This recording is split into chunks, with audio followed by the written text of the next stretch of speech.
dimly lit living room of our modest suburban home, my grandson Tom slouched on the couch, his eyes glued to his phone as I began sharing stories from my time in Vietnam. "Whatever, Grandpa," he muttered, barely concealing his disdain for what he called another old war story. But everything changed the next morning when a package arrived. A package I'd been waiting 50 years to receive. Inside, nestled in careful wrapping, lay a bronze star medal, its surface still gleaming despite the decades that had passed since that haunting night in the Mekong Delta. As Tom held the medal in trembling hands, reading the citation that accompanied it, the color drained from his face. He looked at me differently then, seeing not just his grandfather, but the 20-year-old medic who had crawled through hell to save 7 men during one of the war's darkest hours. What made a decorated veteran wait half a century to claim his medal, and what devastating secret had he been protecting all these years? If you value stories of courage, sacrifice, and family bonds, please subscribe to our channel now so you don't miss any of our heartwarming stories. Thank you. Tom set his phone down on the coffee table, his fingers lingering on the polished surface of the bronze star. The morning light streaming through our living room windows caught the medal's edges, sending sharp glints across his face. His hands weren't steady anymore. They trembled slightly, just like mine had so many years ago in that steamy jungle halfway around the world. "I don't understand, Grandpa," he said, his voice barely above a whisper. "Why now? After 50 years?" I settled into my old leather armchair, the one that had witnessed countless untold stories over the decades. The leather creaked beneath me, a familiar sound that had become as much a part of our home as the family photos lining the walls. Among them was a faded picture of a young man in uniform, his medic's badge gleaming, a stranger to my grandson, though he shared my face. "The timing wasn't my choice," I explained, watching as Tom carefully set the medal back in its box. "Sometimes the past finds its own way home." The citation paper rustled as he unfolded it again, his eyes scanning the formal military language that tried to capture the chaos and courage of that night in clinical, detached terms.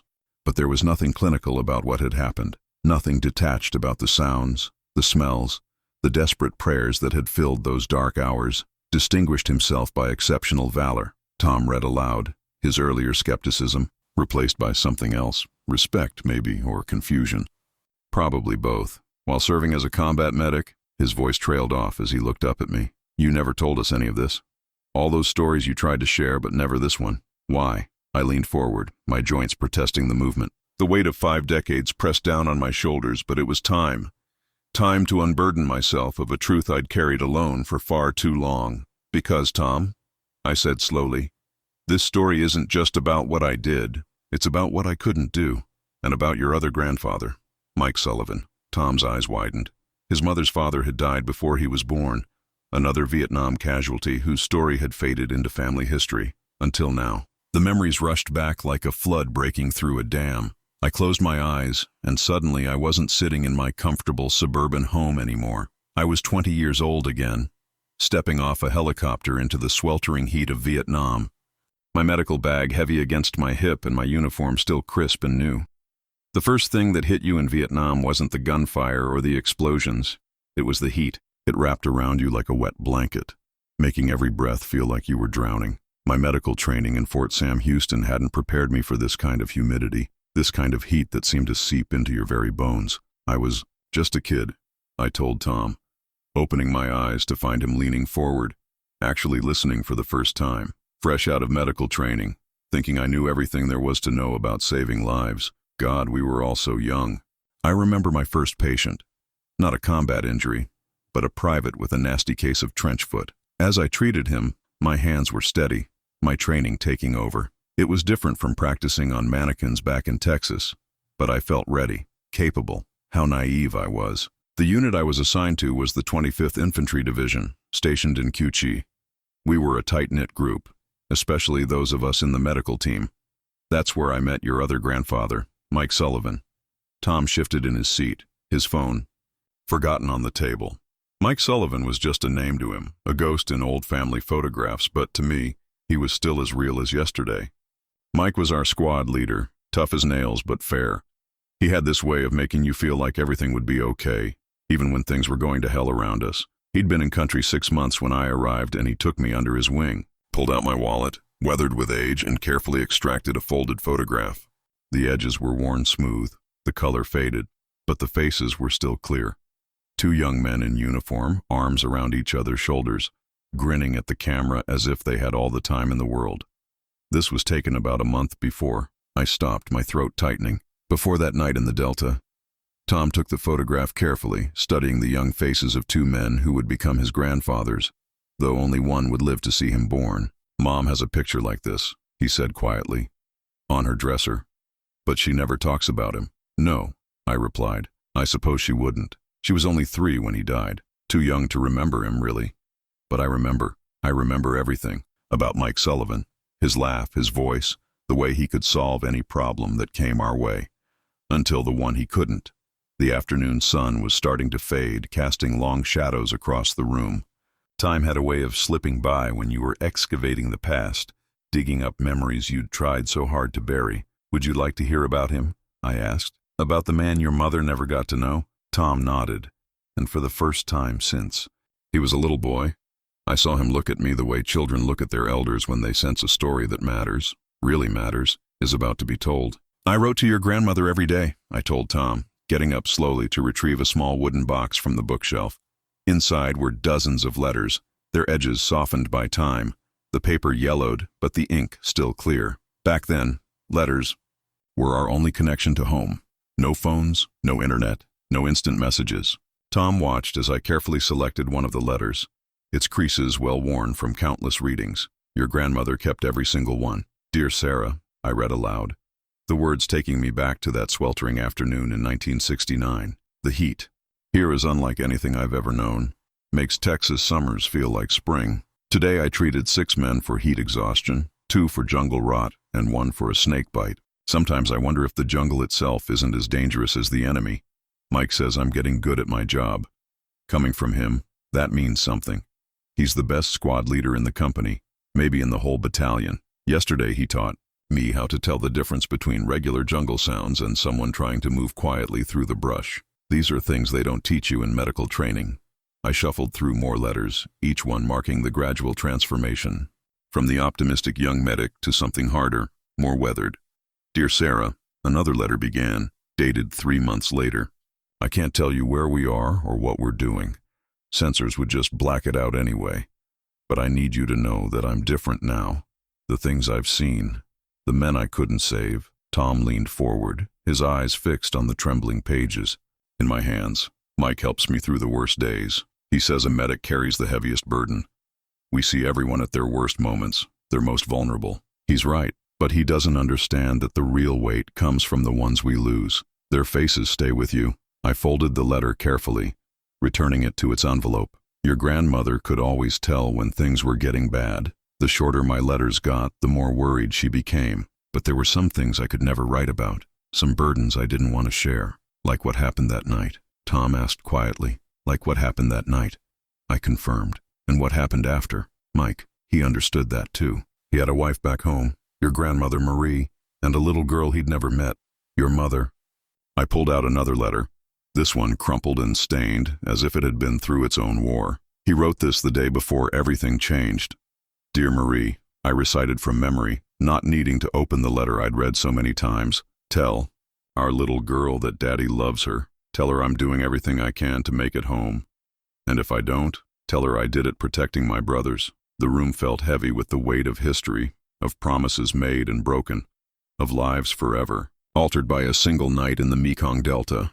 "He knew," Tom said, his voice barely a whisper. "Didn't he? He knew something was going to happen." I nodded slowly, carefully returning the letters to their box. "In Vietnam, you developed a sense for when things were about to go wrong." Mike had that sense stronger than anyone I'd ever met. But knowing something's coming doesn't mean you can stop it. The afternoon light had taken on the golden quality of late day, casting long shadows across the floor. In those shadows, I could almost see the ghosts of the past waiting patiently for their stories to be told.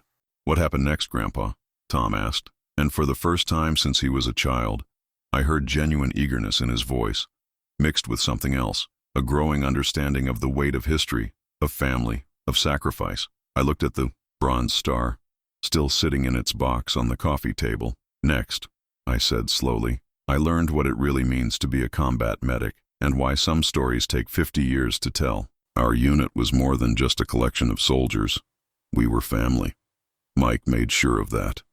He had a way of bringing people together, of finding the strength in each man and building on it. There were 12 of us in total, each with our own quirks and stories, but somehow Mike made us work as one. Danny Martinez was our radio man, I told Tom, the names coming easily after all these years. Always had a joke ready, even in the worst situations. John Cooper, our point man. Quiet as a shadow in the jungle, but played a mean harmonica during downtime. And Frank Williams, fresh out of Oklahoma, who couldn't have been more than 19 but could spot a tripwire from 20 yards away. I paused, remembering their faces, young and determined, some who made it home and some who didn't. But it was Mike who held us together. He knew exactly what each of us needed, when to push, when to let up, when to joke, and when to just listen. Tom shifted in his seat, absorbing these details about men he'd never met, but whose actions had shaped his family's history. What was he like? As a person, I mean. Mike Sullivan was the kind of man you'd follow into hell itself. And we did, more than once. He never asked anyone to do something he wouldn't do himself, but it was more than that. He had this presence. When things got bad, and they did get bad, just having him there made you believe everything would work out. I remembered one particular day, about a month before that final night. We'd been on patrol for hours, the humidity so thick it felt like breathing through a wet cloth. Martinez had twisted his ankle in a hidden hole, and we were all on edge, knowing we were vulnerable. Mike gathered us together in a small clearing. Instead of showing his own exhaustion or worry, he started telling stories about home, about your grandmother Marie, about your mother, though he'd only seen her in photos. He talked about the future, about all the things we'd do when we got back. Somehow, he made us forget about the danger, just for a little while. He carried a small photo album in his breast pocket. I continued, my voice growing softer with the memory. Beat up little thing. Plastic covering cracked from the heat. Every night before we'd bed down, he'd take it out and look at the pictures inside. Your grandmother, your mother as a baby, his parents, his home in Boston. He'd touch each photo, like he was memorizing them with his fingertips. Tom leaned forward, hanging on every word. This wasn't just military history anymore. This was his history, his family's story. The night before it happened, he showed me that album. Said if anything happened to him, he wanted someone to know the stories behind each picture. I didn't understand then why he was telling me all this. Looking back, maybe he knew. Maybe he sensed what was coming. I stopped, feeling the familiar tightness in my chest that came with these memories. The weight of what happened next, of the choices made and lives changed, seemed to fill the room. The thing about Mike, I said finally, was that he taught us all what it meant to be more than soldiers. He showed us how to hold on to our humanity in a place that tried its best to strip it away. And in the end, that's what made all the difference. The bronze star caught the late afternoon light, throwing a golden reflection onto the ceiling. Tom's eyes followed it, then returned to me, waiting for what came next. The hard part, the part I'd kept buried for 50 years. The week before it happened, everything changed. Looking back, the signs were there. Subtle shifts in the air, in the jungle's rhythm, in the way our Vietnamese allies grew quieter, more watchful.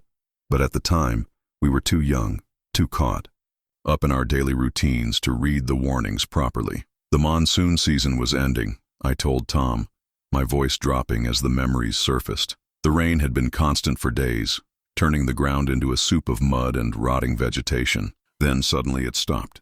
The silence that followed was deafening. I could see it all clearly. The heavy clouds hanging low over the treetops, the unusual stillness in the jungle, the way the local villages seemed to empty overnight. Nature itself seemed to be holding its breath. Mike noticed it first. I continued, watching Tom's face as he absorbed every detail. He'd developed an almost supernatural sense for danger during his time in country. That morning, he called me to his position while we were on patrol. The memory was crystal clear. Mike crouching in the mud, his finger tracing something in the soil that only he could see. His voice, usually confident and steady, had carried an edge I'd never heard before. "Doc," he said to me, "something's not right. The villages are too quiet. The trails are too clean." He pointed out signs I would have missed. Fresh marks where heavy equipment had passed. Broken branches carefully arranged to look natural. The absence of the usual morning bird calls. That evening, Mike had gathered the team for a briefing. I remember how the humidity pressed down on us like a physical weight as we huddled in our makeshift command post. Maps spread out on ammunition crates. He told us intelligence suggested increased enemy movement in the Yosh area. But it was more than that. Mike had a feeling, an instinct, that something big was coming. He spent hours studying the maps, marking potential ambush points, escape routes, medical evacuation zones. I paused, reaching for the glass of water Tom had brought me earlier. My throat felt dry, as if the jungle dust from 50 years ago still clung to it. That night, Mike did something he'd never done before. He gathered us around and had each man write a letter home. Just in case, he said. But we all knew what he meant. The mood in camp changed after that.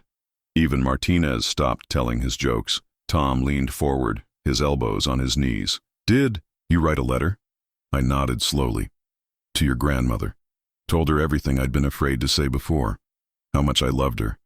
How sorry I was for the man I might become. How I hoped she'd understand if I came back different." I took another sip of water. Mike wrote 2 letters that night.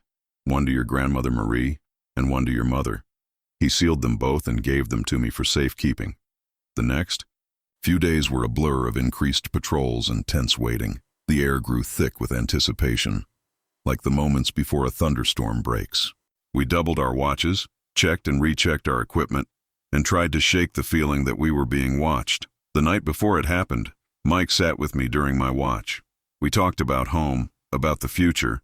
He told me about his plans for your mother, how he wanted to teach her to ride a bike, to take her fishing, to walk her down the aisle someday. My voice caught slightly. Dreams he never got to realize. As the sun began to set outside my living room window, casting long shadows across the floor, I could almost smell the jungle again, feel the weight of the medical bag on my hip, hear the distant sound of helicopter rotors. Then came the night that changed everything.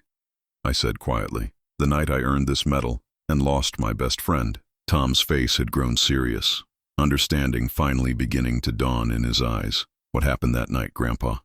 he asked softly. I looked at the bronze star, still sitting in its box between us. "That night," I said, "I learned the true cost of heroism and why some medals take 50 years to claim."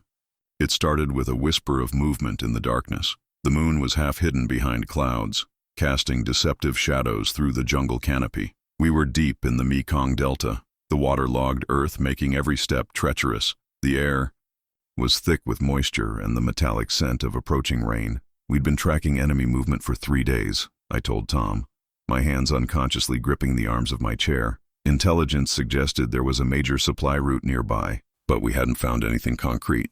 Until that night. Martinez was on point, Mike right behind him. I was in the middle of the column with my medical bag, its weight familiar against my hip. The rest of the squad moved like shadows through the darkness, each man watching his sector. Every nerve on high alert. The first shot came without warning. The muzzle flash lit up the night like lightning, I said, my voice dropping to almost a whisper. Martinez went down immediately. I can still hear Mike's voice cutting through the chaos. "Contact front. Get down." The jungle erupted into a storm of gunfire and explosions. The enemy had chosen their position well. They had the high ground and had channeled us into a natural kill zone. The mud and water made it impossible to get solid footing. I started crawling toward Martinez the moment he fell. It's what combat medics do. We moved toward the sound of suffering. Mike was providing covering fire, his M16 cutting through the darkness in controlled bursts. "Go, Doc!" he shouted. "I've got you covered!" The scene played out in my mind with terrible clarity. The tracers cutting red lines through the night. The strange beauty of illumination flares floating down through the trees, casting everything in harsh, shifting shadows. Martinez was alive, but badly hit. Shoulder wound, through and through. I started working on him immediately, trying to stop the bleeding while keeping as low as possible in the mud. That's when the mortars started falling. Tom sat absolutely still, his earlier skepticism completely forgotten. In his eyes, I could see him trying to imagine the scene. His grandfather, younger than he was now, working to save lives in the middle of hell itself. The first mortar round landed about 20 meters away, showering us with mud and shrapnel. The second one was closer. The third, I paused, the memory still vivid after all these years. The third one changed everything. Lightning flickered outside my living room window, an odd echo of that long-ago firefight. Thunder followed. And for a moment, I was back there, feeling the concussion of explosions, smelling cordite and blood and jungle rot. When that round hit, it scattered the squad. Through the ringing in my ears, I could hear screaming. Multiple casualties. As a medic, that sound tears at your soul. Every cry for help means someone's son, someone's husband, someone's father is suffering. I took a shaky breath, feeling the weight of that moment press down on me again. I had to make a choice. Martinez was stable for the moment, but others were dying. Mike caught my eye across the chaos and nodded. He knew what I had to do. Go, he mouthed. Save them. That was the last time I saw him whole and healthy. My friend, my brother in arms, Tom's other grandfather, in the strobing light of combat. He looked invincible, providing covering fire so I could do my job. I had no way of knowing then that my next choices would haunt me for 50 years, I said quietly. No way of knowing that the medal they'd give me for what happened next would become a burden I couldn't bear to claim. Not until now. Outside, the storm was building, nature providing its own soundtrack to this story of another, more terrible storm 5 decades ago. Tom leaned forward, his face pale but determined. What happened next, Grandpa? I looked at him, seeing both the boy he had been and the man he had become. Next, I said, I crawled through hell itself trying to save 7 men, and learned why some acts of heroism come with a price too heavy to bear. The mud grabbed at me like hungry hands as I crawled through the chaos. Every movement was a battle against the earth itself, while bullets snapped overhead and mortar rounds walked across the battlefield. The darkness was broken only by muzzle, flashes and the harsh light of illumination flares, creating a nightmarish landscape of shifting shadows and sudden clarity. The first man I reached was Cooper, our point man, I told Tom, my hands trembling slightly as I recalled the scene. He'd taken shrapnel in his leg and chest. The leg wound was bad, arterial bleeding that would have killed him in minutes if I hadn't reached him. I could still feel the slick heat of Cooper's blood on my hands as I worked, the way his face looked ghost white in the light of the flares. I had to tie off the artery right there, in the mud and rain. My hands were steady. They had to be, but inside I was screaming. Cooper kept apologizing, if you can believe it. Sorry, Doc, he kept saying. Sorry to be such trouble. The thunder outside grew louder, matching the rhythm of my story. Tom sat transfixed, the Bronze Star's citation forgotten in his lap. After stabilizing Cooper, I heard Williams calling for help about 30 meters to our left. The enemy fire was intense. They had us bracketed with machine guns, and the ground between me and Williams might as well have been the surface of the sun for all the lead flying across it. I paused, taking a sip of water, trying to wet my suddenly dry throat. That's when I did something they don't teach you in medical training. I started singing. Tom's eyebrows rose in surprise. Singing? Amazing, Grace. I nodded, as loud as I could while staying low. It was partly to let the wounded know help was coming, partly to keep myself sane. The guys used to joke that they always knew where Doc was by his horrible singing. That night, my voice guided more than one injured man toward safety. The crawl to Williams felt like it took hours, though it couldn't have been more than a few minutes. Every inch was a new lesson in fear and determination. Williams had taken a round through his shoulder, the bullet tumbling as it went through. The exit wound was the size of my fist, but he was conscious, alert, and more worried about the others than himself. Peterson's hit bad, Doc. I mimicked Williams' Oklahoma drawl, back by the fallen tree. He ain't making any noise anymore. That news sent ice through my veins. In combat medicine, the quiet ones are the ones you worry about most. Screaming means they're alive, means they're fighting. Silence. Silence is the enemy. I patched Williams up as best I could and started moving toward Peterson's last known position. The enemy fire had shifted, becoming more concentrated, more precise. They knew what I was doing, trying to save their targets, and they didn't like it one bit. Lightning flashed outside, illuminating the room just as the flares had lit up. That battlefield 50 years ago. In that brief, bright moment, I saw Tom's face, saw how deeply he was feeling this story, how much he finally understood about the weight of that Bronze Star. The mud was so deep in places that I had to pull myself forward using roots and vines. My medical bag was heavy with blood-soaked bandages and emptied supplies. Every movement could have been my last. But when you hear a man crying for his mother, in the darkness, something else takes over, something stronger than fear. I leaned forward in my chair, my voice dropping lower. That's when I heard Mike's voice cutting through the chaos. He was calling for me. Not just calling, screaming. And I knew in that moment that everything was about to change. The room felt charged with tension, the air heavy with unspoken words. Tom's hands were clenched in his lap, his knuckles white. "What did he say, Grandpa?" he asked, his voice barely a whisper. I closed my eyes, hearing Mike's voice as clearly as if he were still alive, still young, still believing in a future he would never see. He said, "Doc, Peterson's gone, but Johnson and Martinez are still." "Alive! I'm hit, but I'm okay. Save them, Doc. Save them first." Opening my eyes, I looked directly at Tom. Your grandfather, wounded and bleeding, was still thinking of others, still leading, still believing in the mission, and I had to make a choice that would haunt me for the next 50 years. The storm outside reached its peak, rain lashing against the windows like nature itself was trying to wash away the memories. But some stains I knew would never come clean. 7 lives, 7 men scattered across a battlefield turned into a swamp by monsoon rains and mortar fire. Each one needed me, and time was running out for all of them. "Combat medicine isn't like what you see in the movies," I told Tom, my voice rough with memory. "You don't have time for dramatic speeches or long goodbyes. You have seconds to make decisions that will haunt you for decades. Triage becomes your religion. Who can you save? Who do you have to leave? Who needs you most?" Right now, Johnson was closest, his position marked by sporadic bursts of return fire. The young private had been hit in the chest but was still fighting, his determination stronger than his wounds. I could hear him alternating between firing his M16 and calling for help. I reached Johnson just as his strength was giving out. The round had punctured his lung and every breath was a battle.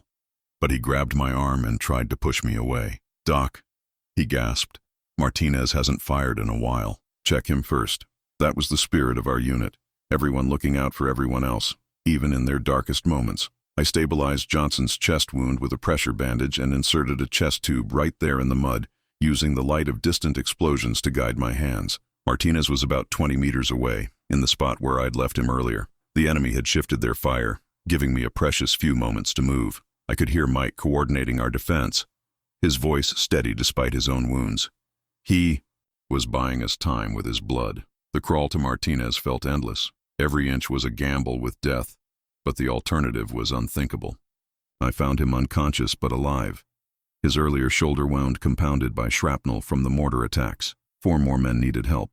I continued, watching Tom's face as he absorbed the magnitude of that night. Thompson had taken shrapnel in his back. Rodriguez was bleeding from multiple wounds but still manning his machine gun. Andrews had a head wound that looked worse than it was. And Carson was the worst. I stopped, taking a shaky breath. The memory of finding Carson was still vivid. The young soldier lying face down in the mud, so still I thought he was gone until I saw his fingers twitching. "The citation mentions 7 men," I said quietly. 7 lives saved that night. What it doesn't mention is the cost, the choices, the weight of deciding who to help first, knowing that every second spent with one man might mean death for another. Thunder rolled outside, a deep growl that seemed to echo the artillery fire of that long-ago night. Tom sat forward, his eyes never leaving my face. I moved between them like a ghost, doing what I could with dwindling supplies. My medical bag was almost empty, but necessity breeds invention. I used strips torn from my own uniform, equipment, borrowed from the dead, anything that might help keep someone alive until dawn. The faces of those men flashed through my mind, young, scared, brave beyond measure. Some made it home to live full lives. Others survived that night only to fall in later battles. But all of them fought not just for themselves, but for each other. Your grandfather kept fighting too, kept leading. Even with his wounds, he maintained fire discipline, directed our defense, called in our coordinates for evacuation. His voice got weaker as the night wore on, but he never stopped encouraging the men, never stopped doing his duty. I looked at the bronze star, still sitting in its box between us. They say I saved 7 lives that night, but the truth is, we all saved each other. Every man who could still fight provided cover. Every wounded man who could still move helped drag others to safety. It was a symphony of survival, conducted by your grandfather's unwavering voice in the darkness. The room fell silent except for the sound of rain against the windows. Tom's face showed the impact of the story, the pride, the horror, the growing understanding of what men will do for each other in the worst of circumstances. But there's more, I said softly. There's the part that's not in the citation, the part about why this medal sat in a drawer for 50 years, the part about your grandfather's last order to me, and why it took half a century to forgive myself for following it. Lightning flashed outside, illuminating the room in stark white light, and for a moment I was back there, kneeling in the mud beside Mike Sullivan, making a choice that would change both our families forever. Dawn was breaking by the time the medevac helicopters arrived, their rotors beating against the heavy air like angry birds. The firefight had finally died down, leaving behind a landscape of shell casings, spent medical supplies, and too much blood soaked into the earth. I was working on Rodriguez's leg when I heard Mike's voice, weaker than before. I told Tom, my own voice threatening to break. He'd been calling out positions and coordinates all night, keeping us organized, keeping us alive. But this was different. This was personal. The memory hit me with physical force, crawling through the mud toward the sound of my friend's voice, finding him propped against a fallen tree, his uniform dark with blood. The wound in his side had been hidden by his web gear, a fatal deception that had allowed him to keep bleeding long past the point where another man would have fallen. "Hey, Doc," he said when I reached him. Just like that, casual as could be.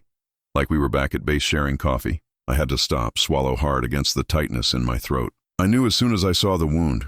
The blood was dark, almost black, internal bleeding.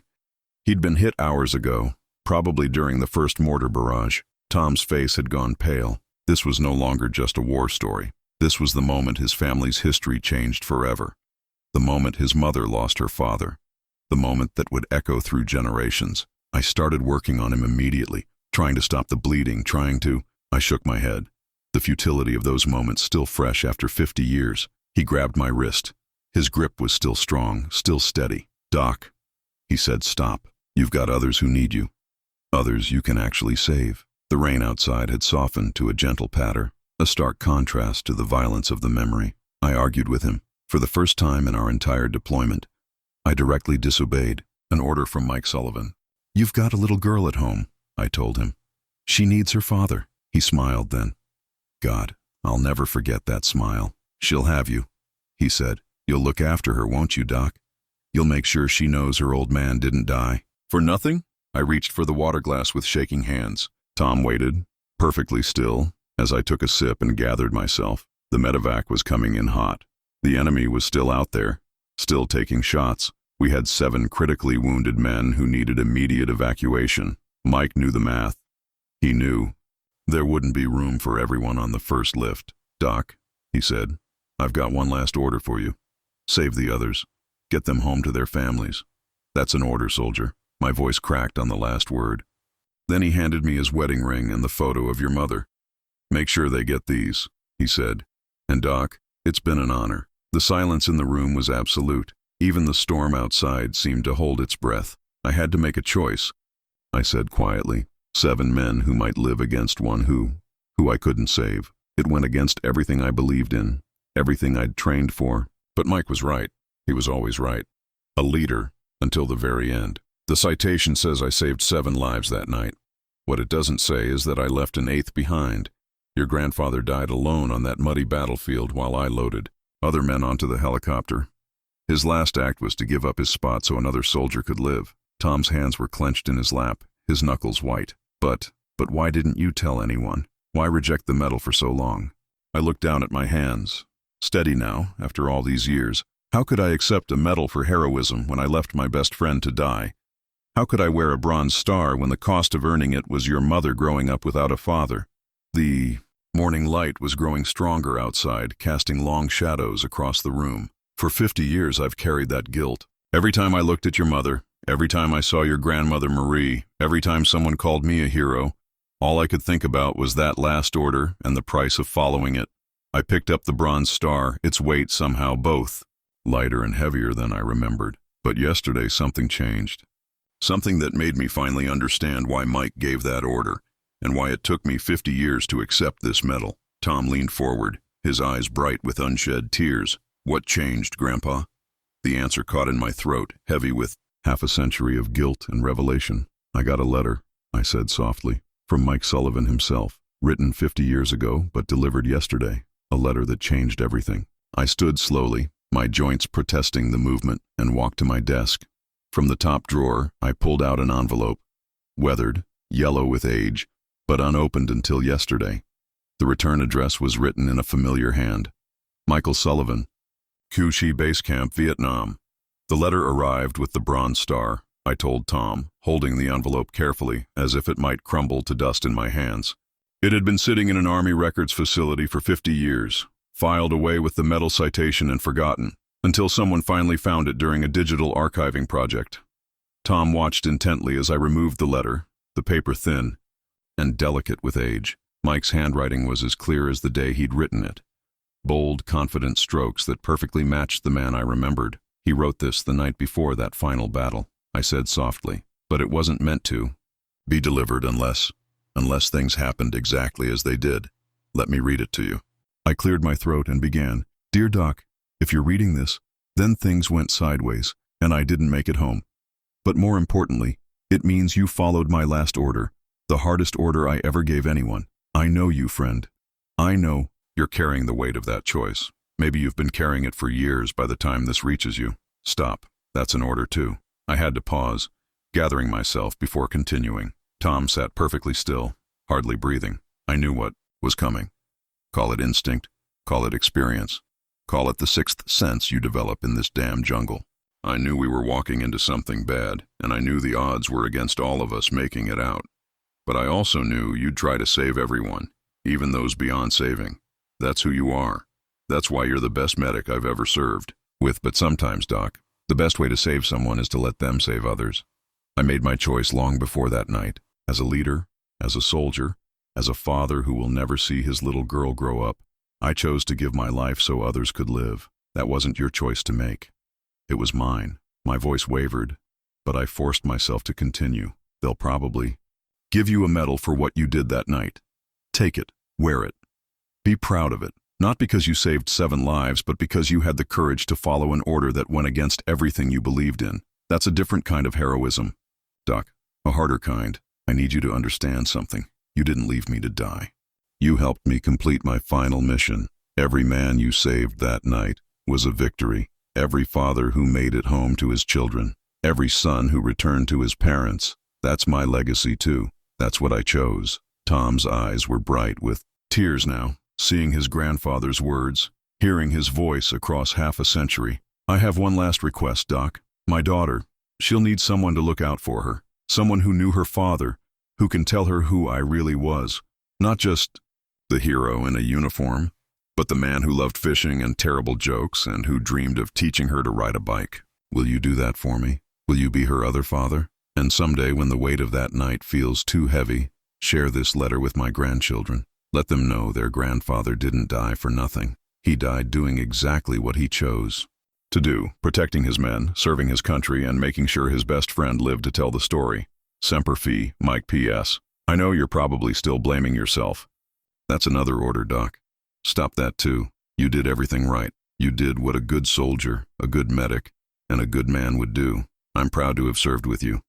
Proud to have called you brother, and grateful that my daughter will have you in her life. The room was silent except for the soft sound of rain against the windows. I carefully folded the letter, my vision blurred with tears I no longer tried to hide. Your grandfather, I said finally, my voice rough with emotion, was the bravest man I ever knew.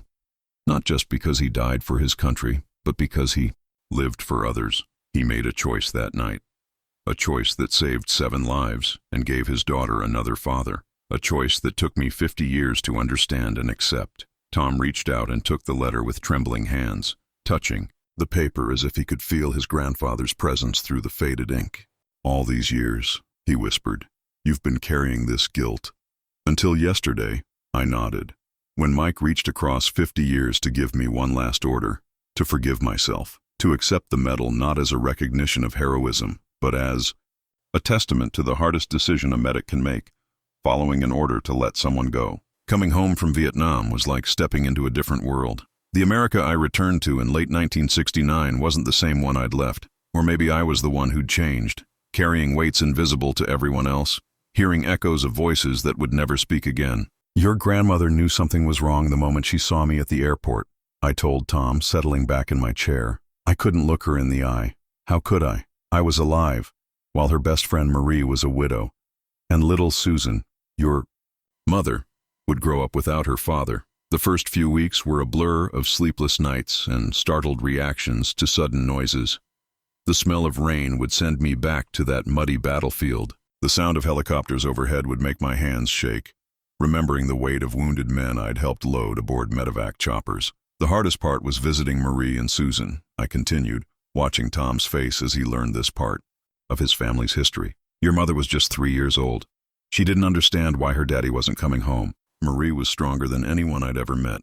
She held herself together for her daughter's sake, but I could see the pain in her eyes. I reached for the photo album on the side table, opening it to a page I'd looked at thousands of times over the years. This was taken about a month after I got back. Your mother's first ride on a carousel. The photograph showed a smiling little girl on a painted horse, her mother standing on one side, me on the other. We were all trying so hard to smile, to pretend everything was normal. Mike had talked about taking her on her first carousel ride.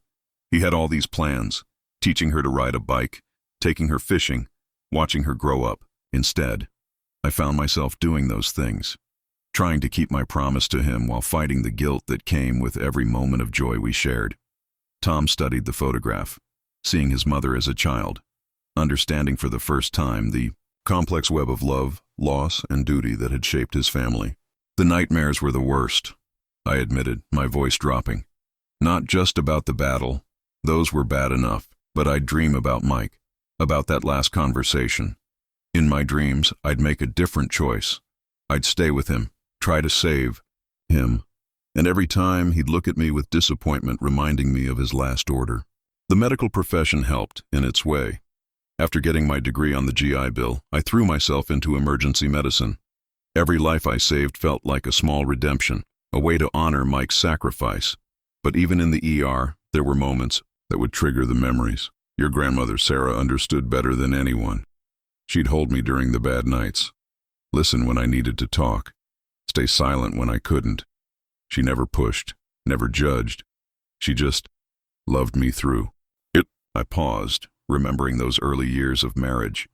How patient Sarah had been with a man who sometimes woke up screaming, who would spend hours sitting in the dark after a difficult shift at the hospital. And your mother, Susan, became like a daughter to us. I kept my promise to Mike, watching over her, being there for every important moment. When she graduated high school, when she got married, when you were born, each time I felt Mike's presence, felt the weight of his trust in me.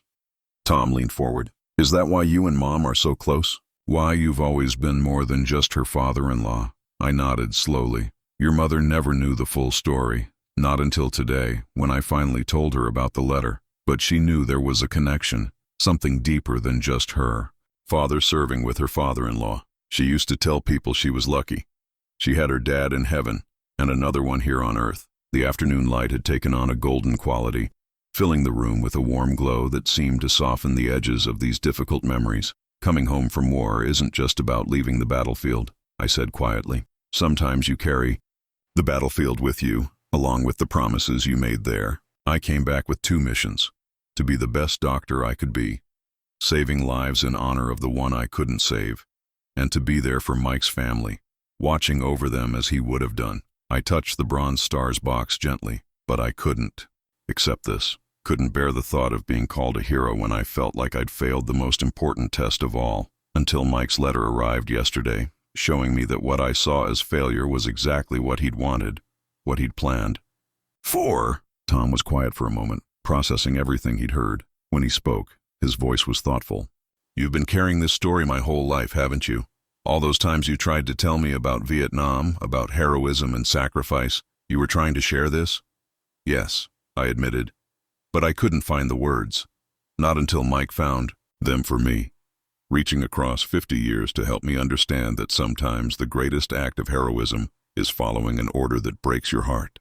50 years is a long time to carry a secret, long enough to watch a little girl grow into a woman, become a mother herself, long enough to see your own grandson roll his eyes at the mention of Vietnam, not understanding that his very existence was connected to that distant jungle battlefield. Your mother never knew why I was so involved in her life, I told Tom, shifting in my chair as the memories flowed. Marie understood. She and Mike had talked about it before his last mission. But we agreed that Susan needed to form her own relationship with her father's memory, not be burdened by the complexity of his final hours. I pulled out another photograph, this one showing Susan's high school graduation. I stood beside her in my suit, proud and aching at the same time, while she held up her diploma with a smile so much like her father's. Every milestone in your mother's life was a reminder of what Mike had missed. Her first day of school, her prom, her wedding. I'd find myself looking over my shoulder, almost expecting to see him there, that crooked grin on his face. Instead, I'd catch Marie's eye across the room, and we'd share a moment of understanding, knowing who should have been there. Tom picked up the graduation photo, studying it with new eyes. Is that why you walked Mom down the aisle with Grandma? Marie, I've seen the wedding pictures, but I never knew. Yes, I nodded. Marie asked me to. Said Mike would have wanted it that way. That was one of the hardest walks of my life, feeling the weight of his absence with every step, knowing I was there because he couldn't be. The silence in the room was heavy with understanding. Outside, the late afternoon sun painted the walls with warm light, a stark contrast to the shadows we were exploring. The hardest moments were the quiet ones. I continued. When your mother would ask about her father, wanting to know what kind of man he was, I could tell her about his courage, his leadership, his love for his family, but I couldn't tell her about that final night, about his last order, about the choice he made that saved 7 lives and changed so many others. I stood up slowly, walking to the window. The street outside was peaceful, normal, a world away from the battlefield that still lived in my memories. Every time someone called me a hero, every time they tried to honor my service, I felt like a fraud. The real hero was Mike Sullivan, who knew he was dying, but kept leading, kept saving others, until his last breath. Who planned for his own death with such clarity and purpose that he arranged for his best friend to watch over his family. Tom joined me at the window, his reflection in the glass overlaying the face of his mother at his age, the same determined set of the jaw, the same thoughtful eyes. The silence became a habit, I admitted. Easier to say nothing than to tell half-truths. Easier to deflect praise than to explain why I couldn't accept it. Your grandmother, Sarah, understood. She'd seen me through the worst of the nightmares, held me through the anniversaries, watched me struggle with a guilt she knew I couldn't release. I turned to face my grandson, but the silence had a price. It created a distance, not just between me and the world, but between generations. When you were growing up, I tried to share what I could about Vietnam, about service and sacrifice, but without the heart of the story, without the truth about Mike, it all must have seemed like just another old man's war stories. Tom's face showed the impact of this revelation. All those times I brushed you off, acted like I didn't care. You couldn't have known, I said gently. How could you understand the weight of a story I wasn't ready to tell? But Mike knew. Somehow he knew that someday this truth would need to come out. That's why he wrote that letter, why he made it part of the official record with the medal citation. He was reaching across time, waiting for the right moment to help me understand what he'd known all along. The sun was lower now, its rays turning, golden red, reminiscent of the flares that had lit up that long-ago battlefield. 50 years, I said softly. 50 years of carrying this story, of keeping promises, of trying to be worthy of the trust Mike placed in me. 50 years of watching his daughter grow up, of seeing his grandson come into the world, of hoping that somehow, somewhere, he knew that I'd kept my word. I touched the bronze stars box again, feeling its weight. Not just the physical weight, but the weight of history, of sacrifice, of love that transcended death. And now the silence is finally broken, I said. Not just by me, but by Mike himself, reaching out through time with that letter to tell us all that everything, the sacrifice, the choices, the years of watching over his family, was exactly what he'd planned, that what I saw as a failure was, in his eyes, the ultimate success. Tom picked up the Bronze Star citation again, this time reading it slowly, carefully, as if seeing it for the first time. The formal military language took on new meaning now, each word weighted with the truth we'd uncovered, for distinguishing himself by heroic achievement. He read aloud, his voice steady but emotional, while serving as a combat medic with Company B, 25th Infantry Division. I closed my eyes, letting his voice carry me back. Each word of the citation painted pictures in my mind, vivid, haunting images that no official document could fully capture. When his unit came under intense enemy fire, Tom continued, Specialist James Harrison repeatedly exposed himself to hostile fire to reach wounded comrades. Despite the danger, he moved through a bullet-swept area to treat 7 critically.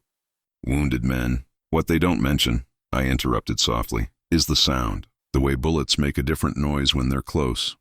Not just the crack of the round, but the snap of displaced air. The way you can feel them pass, like angry wasps in the dark. Every time I moved between wounded men, I could feel death brushing past me. Tom paused in his reading, looking up at me. How did you do it? How did you keep going back out there? Fear becomes irrelevant when you hear someone crying for help, I explained. Training takes over, but more than that. There's something that happens in combat, something that transforms a group of soldiers into family. You don't think about the danger anymore. You just think about not letting your brothers down. He nodded slowly, then returned to the citation. Using his own body as a shield, he administered life-saving treatment while maintaining constant encouragement to his wounded comrades. That part always bothered me, I said. Makes it sound more heroic than it was. I was terrified. The encouragement they mention, that was mostly me singing hymns off-key, trying to keep myself sane as much as comfort the wounded. Your grandfather, Mike, he was the real source of encouragement. Even bleeding out, he kept calling out orders, keeping everyone focused, keeping hope alive. Tom's fingers traced the words on the paper. His decisive actions and disregard for his own safety were instrumental in saving the lives of 7 American soldiers. He stopped, looking up at me. 7 lives. But it could have been 8. No, I said firmly, Mike's letter giving me the strength to finally believe it. Your grandfather made his choice. He knew exactly what he was doing, choosing to save others instead of himself. The real heroism that night wasn't just about saving lives. It was about the choices we all made, the sacrifices we were willing to make for each other. Tom continued reading, his voice growing quieter. Specialist Harrison's personal bravery, aggressive determination, and unwavering devotion to duty are in keeping with the highest traditions of military service. Military service, I echoed. Such a formal phrase for something so personal, so visceral. It's not about traditions or duty, not in the moment.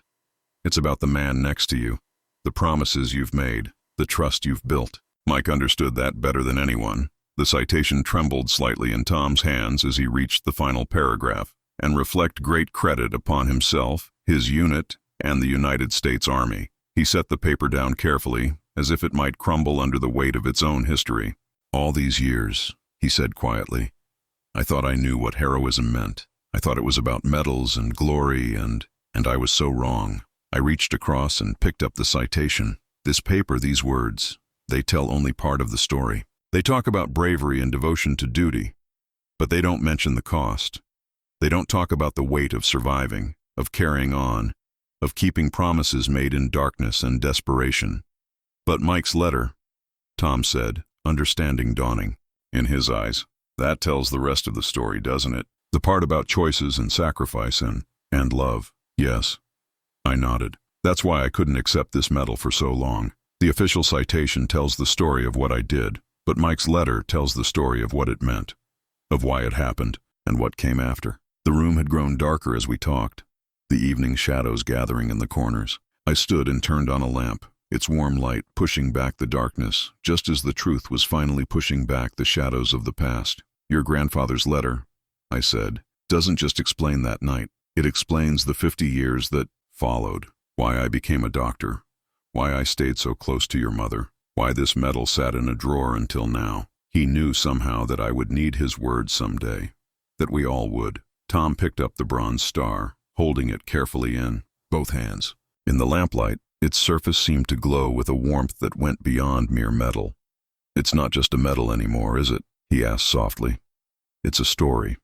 Our story. Yes, I replied, watching my grandson finally understand the full weight of his heritage. It's the story of 2 men, 2 families, and a promise that spanned generations. A story that took 50 years and a letter from the past to finally tell. There's something else you need to know, I said, reaching for another envelope that had arrived with the medal. Something that explains why Mike's letter found its way to us now, after all these years. Tom leaned forward as I withdrew a second letter, this one written on modern Army letterhead. The paper was crisp, official, but the words inside were deeply personal. The person who found Mike's letter during the digital archiving project, I began, my voice thick with emotion, wasn't just any archivist.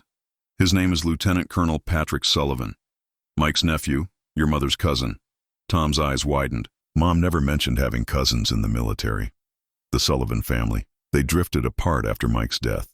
Too much pain, too many reminders. Patrick was born a few years after Vietnam, named after his uncle. He grew up hearing stories about Mike joined the Army because of them.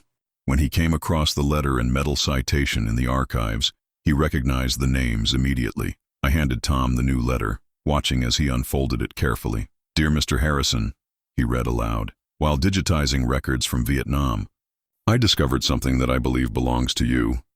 But more than that, I found a piece of my family's history, our shared history." The letter went on to explain how Patrick had traced the connections, how he'd spent months ensuring the medal and Mike's letter would finally reach their intended recipient. "My uncle's sacrifice has been a cornerstone of our family's story." Tom continued reading, his voice growing softer. "But your part in that story, the choice you made that night, and the 50 years you've spent honoring his final order, that was unknown to us until now." I stood up, moving to the bookshelf where I kept an old military yearbook. "Patrick visited me yesterday, before the medal arrived. He wanted to deliver Mike's letter personally, to meet the man who'd carried his uncle's final orders for half a century." Opening the yearbook, I showed Tom a photograph I'd taken with Patrick, the young lieutenant colonel standing proud in his dress uniform, looking so much like his uncle that it had taken my breath away. "He has Mike's eyes," I said quietly, "the same determined look, the same way of carrying himself. When he walked into this room, for a moment, it was like seeing a ghost." Tom studied the photograph intently. "What did you talk about?" "Everything. For hours we sat right here, sharing stories. I told him about his uncle, not just the hero from family legends, but the real man. The way he'd hum country songs off-key during patrol, how he could spot trouble coming before anyone else, how he kept that battered photo album close to his heart." I settled back into my chair, remembering yesterday's conversation. Patrick told me about growing up in Mike's shadow, about joining the Army to honor his memory.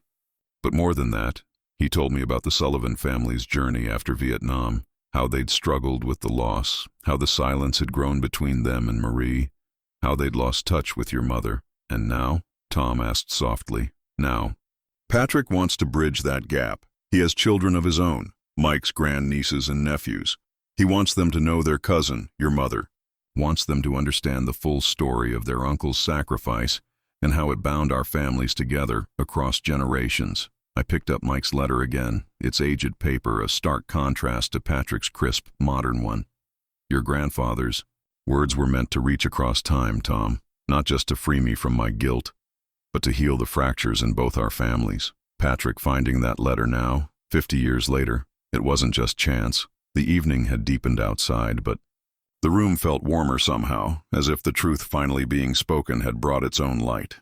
"Patrick said something yesterday that helped me understand why Mike arranged everything the way he did," I continued. "He said that in the military, they talk about how a soldier's sacrifice can save lives in the moment. But Mike's sacrifice, it did more than save 7 men that night. It created a legacy of service, of connection, of family that spans generations."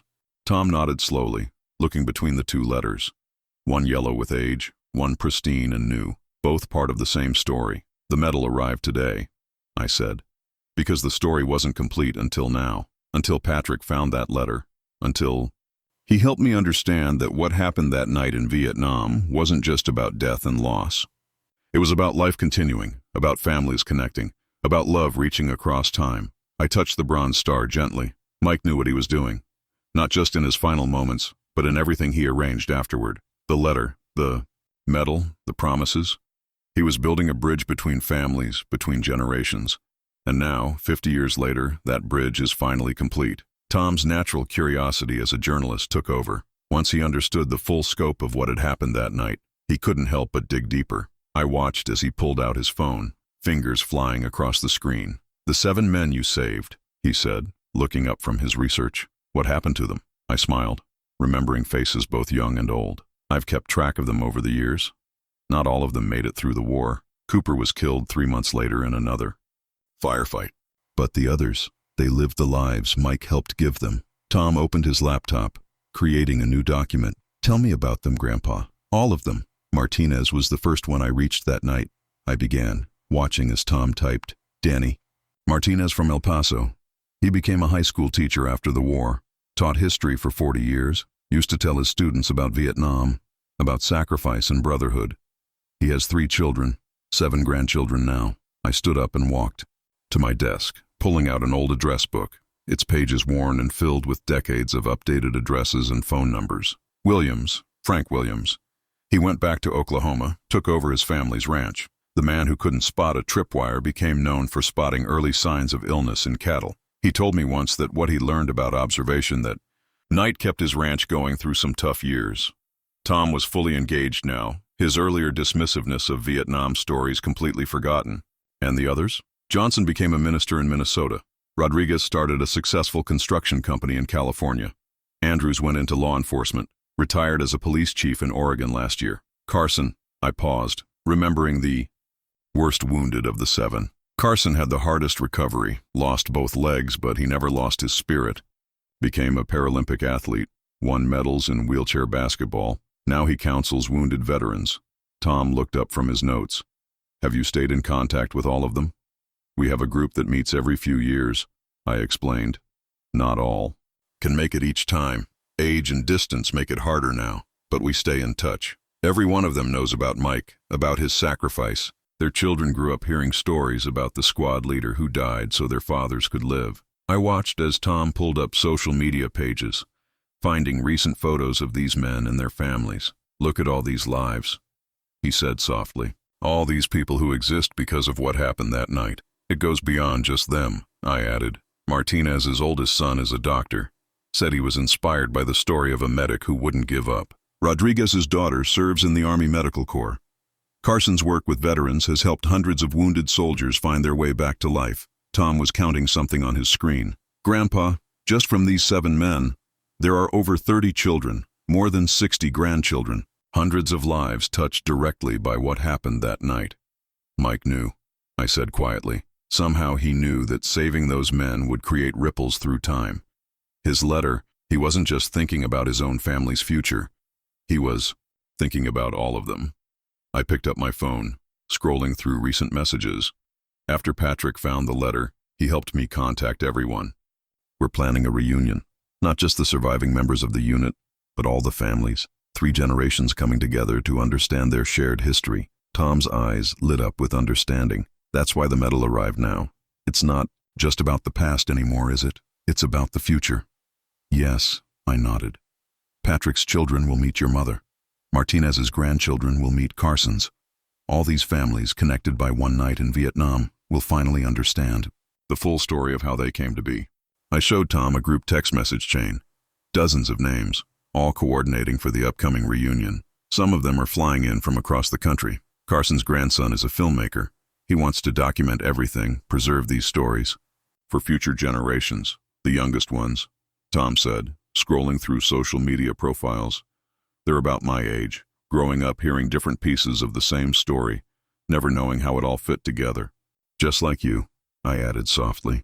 All of you carrying pieces of a legacy you didn't fully understand. Until now. Tom sat back, taking in the scope of what he'd discovered. It's not just our family's story anymore, is it? It's bigger than that. It always was, I replied. That's what Mike knew, what he was trying to tell me in his letter. His sacrifice didn't just save 7 men. It created a web of lives, of stories, of connections that would span generations. And now, 50 years later, all those threads are finally coming together. The screen of Tom's laptop glowed with dozens of faces. Children, grandchildren, entire families who owed their existence to what happened that night in the Mekong Delta. Each one a living testament to Mike Sullivan's final choice. Each one part of a story that was still being written. 2 weeks after the medal arrived, we gathered in a hotel conference room in Chicago. It was neutral ground, centrally located for families spread across the country. I stood at the entrance greeting them as they arrived. Faces I'd known for 50 years now, etched with age.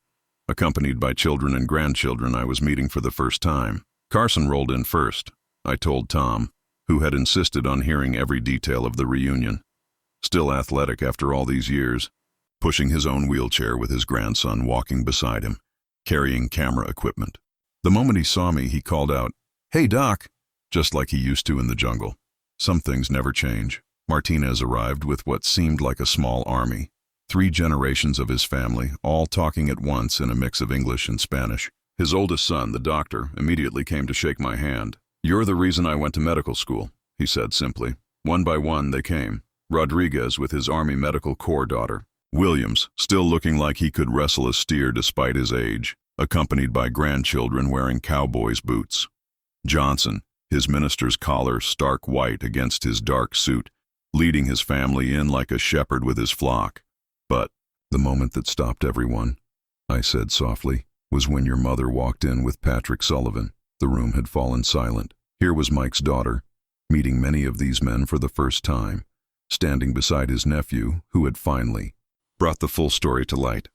Marie, now in her 80s but still carrying herself with grace, held on to your mother's arm. "Susan," Carson called out from his wheelchair, "you look just like him, same smile." That broke the ice.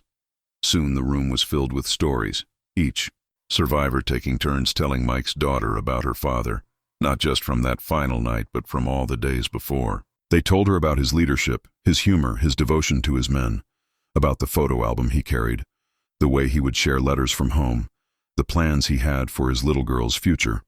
Your mother sat there, I continued, watching Tom absorb every word, learning about her father through the eyes of men he had saved, and through their children, every one of them carrying a piece of Mike's legacy without even knowing it. Patrick stood up at one point. Still every inch, the lieutenant colonel, despite being in civilian clothes. "My uncle's sacrifice didn't end in Vietnam," he said. "It lives on in every person in this room, in every life saved by doctors inspired by this story, in every soldier who serves because of it, in every act of kindness and courage passed down through our families." The filmmaker grandson had his camera running, capturing everything. Carson's voice carried across the room. "Doc here thought he failed that night because he couldn't save Mike. Took him 50 years to understand that saving Mike was never the mission. The mission was everything that came after." I showed Tom photos from that day, group shots of the survivors, of the families mingling, of your mother hugging each of the men her father had died to save. "Look at this one," I said, pointing to a particular image. "All the grandchildren together. Look at their faces. They're starting to understand that they're part of something bigger than themselves." The most powerful moment came when Marie opened her purse and pulled out Mike's wedding ring, the one he'd given me that night, the one I'd returned to her all those years ago. She pressed it into Patrick's hand. "It's time this went to the next generation," she said. "Your mother spoke last," I told Tom. She stood up, looking at all these families connected by her father's final choice. "I never knew my father," she said, "but I see him in every person in this room, in the lives he saved, in the families that grew from his sacrifice, in the love that's been passed down through generations." I had to pause, gathering myself before continuing.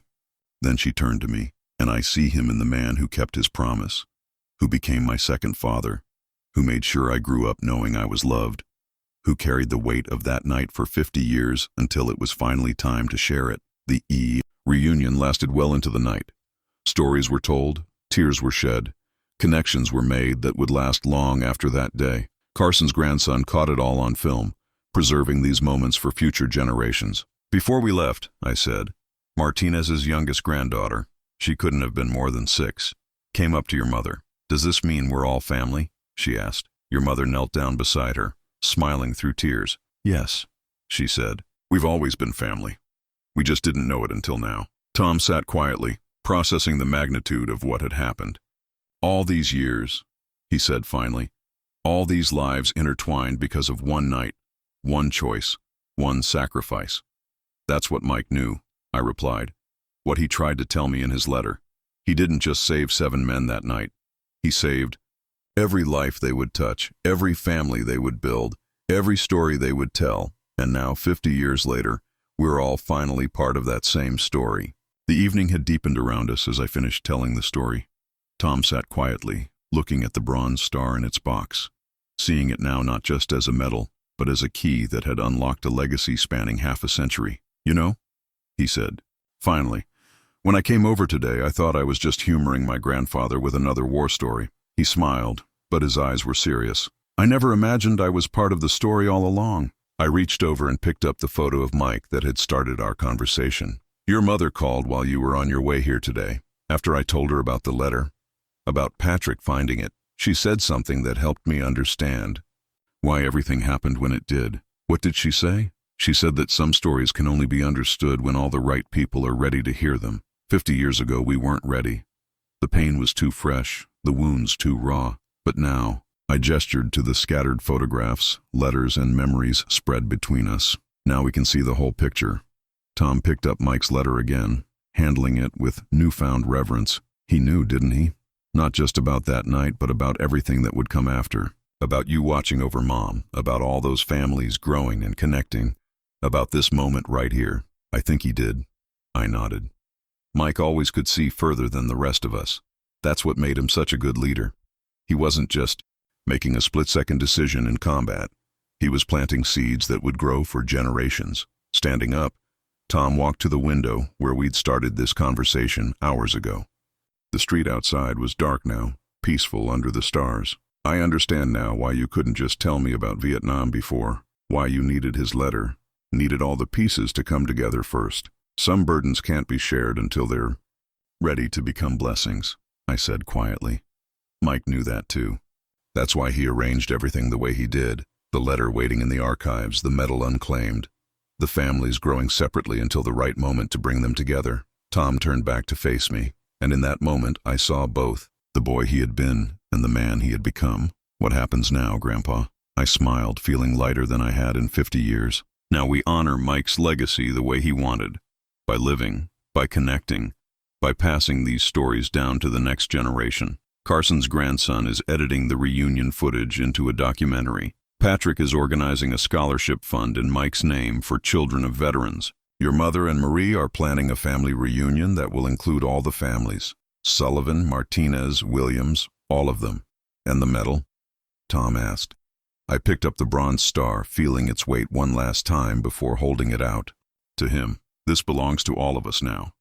To you, to your mother, to every life that exists because of what happened that night. Mike's letter freed me from the guilt of wearing it. Now it's time for it to tell its story to future generations. Tom took the medal carefully, tears gathering in his eyes. I wish I could thank him, he said softly. We thank him by remembering, I replied, by telling his story, by living the lives he sacrificed to give us, by keeping his spirit of service and sacrifice alive in our families. Looking around the room, at the photographs, the letters, the memories we'd uncovered, I felt Mike's presence as strongly as I had that night in the Delta. You know what your grandfather would say if he were here now? Tom shook his head.